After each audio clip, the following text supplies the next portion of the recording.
Bonjour YouTube, je m'appelle Nicolas Play et je suis professeur en autodéfense énergétique.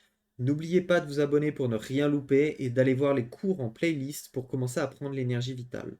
Aujourd'hui, nous allons parler et expliquer comment bien utiliser les pierres pour profiter de divers effets. Je vais commencer par expliquer ce qu'est la lithothérapie. Ce domaine consiste à utiliser les pierres pour avoir divers effets. Confiance en soi, supprimer le stress, ouverture d'esprit, et j'en passe et des meilleurs. Pour cela, d'après ce que j'ai pu apprendre sur Internet, il suffit de tenir la pierre pour qu'elle vous donne de l'énergie et donc altère la vôtre. Il faut recharger les pierres et chaque pierre a sa propre façon de regagner de l'énergie. Voilà. Je pense avoir fait le tour dans cette brève description.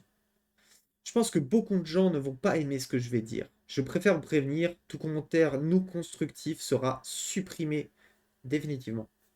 Je ne suis pas là pour faire débat, mais pour vous partager mes connaissances et expériences. Bon, je vais être franc. C'est du gros n'importe quoi. Oui, les pierres ont des effets différents et bienfaisants, je suis d'accord. Mais là où tout le monde se trompe, c'est d'une, que la pierre ne donne pas d'énergie, elle en prend. Et ensuite, elle n'a pas d'énergie singulière, propre. Il faut lui en donner pour qu'elle puisse agir sur votre corps. En somme, de mon expérience et de mes tests sur pas mal de pierres, les effets sont vérifiés. Par contre, la pierre ne fait rien si vous ne faites rien. Le fonctionnement est comme il suit. Vous prenez la pierre en main, vous l'enveloppez de votre aura et ensuite elle prendra le contrôle de votre aura et se nourrira d'un type d'énergie qui parcourt votre corps. Au début, lorsque la pierre prend le contrôle, c'est un peu désagréable, mais on s'habitue assez rapidement.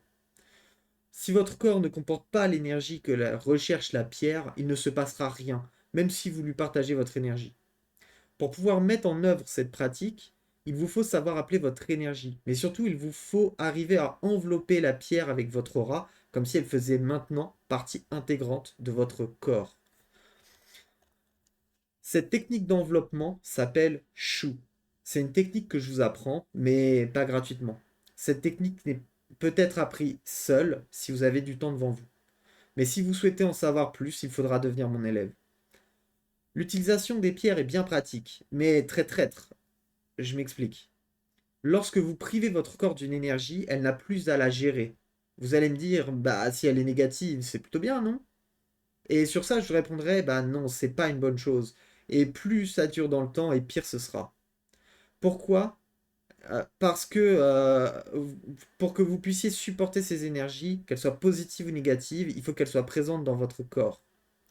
Une petite histoire pour illustrer mes propos. Un jeune homme dans la rue passe à côté de deux personnes qui se mettent à tousser. Il décide de prendre des précautions et rentre chez lui et il reste pendant 4 mois sans sortir. Il décide de ressortir après ce délai et 2 jours plus tard, il tombe malade à son tour. L'histoire est finie. Vous avez compris le fond de ma pensée, en tout cas je l'espère. Ce jeune homme, en s'isolant des microbes, il a baissé sa résistance immunitaire. Et donc lorsqu'un microbe vient à le bousculer, alors son corps n'est plus prêt et il lui faudra un temps supplémentaire pour se réhabituer. Si je vous dis tout ça, c'est que je veux vous mettre en garde sur l'utilisation des pierres. Ça paraît être une bonne solution, voire une solution miracle pour bien des effets, mais n'oubliez pas que pour tout ce qu'il y a, pour, pour tout, il y a toujours une contrepartie. Vous finirez par devenir dépendant des pierres si vous ne faites pas attention. Alors, comme j'aime le dire, c'est la dose qui fait le poison. Donc apprenez, utilisez les pierres mais avec parcimonie. Petite conclusion. Je ne dis pas tout ça pour mettre en cause les pratiques de chacun. Je suis professeur et j'ai beaucoup d'expérience dans ce domaine. Cela fait maintenant 5 ans que je pratique la lithothérapie. Pour avoir les meilleurs effets et puissances de chaque pierre, il vous faudra utiliser la technique du chou.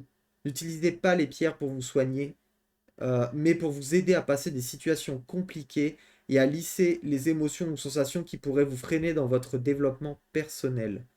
Amusez-vous à tester et découvrir quelle énergie est dévorée par quelle pierre. Utilisez maximum 3 pierres par jour dans la même journée. Sinon, vous allez vous sentir bizarre. Vous sentirez que vous êtes un peu différent, vous vous sentez un petit peu différent. C'est tout à fait normal. Il faut vraiment pas utiliser plus de 3 pierres par jour. Voilà. Vous avez toutes les cartes en main.